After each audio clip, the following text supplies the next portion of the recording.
ঘিতে কিশমিশ ভাজবো। ভাজা হয়ে গেছে, তুলে নেব।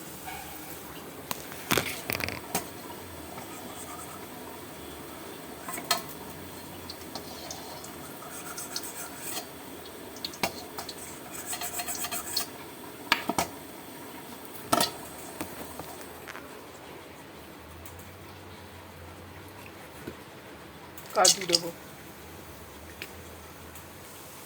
ভাজা হয়ে গেছে, তুলে নেব। তেলে তেজপাতা, ছোটো এলাচ ফোড়ন দিচ্ছি। জল ঝরানো ধোয়া কাউনের চাল, এটা আমি গরম ঘিয়ে দিয়ে দেবো। ভাজবো একটু।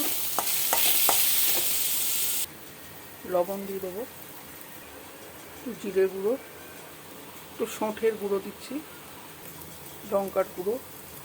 আদা বাটা থাকলে আদা বাটা দিতে পারেন, আমি আদা গুঁড়োটা দিলাম।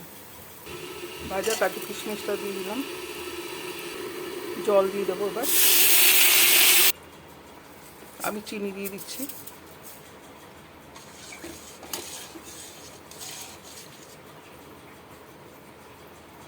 ঢাকা দিয়ে জলটাকে শুকাতে হবে। আমার তৈরি হয়ে গেছে কাউনের পোলাও।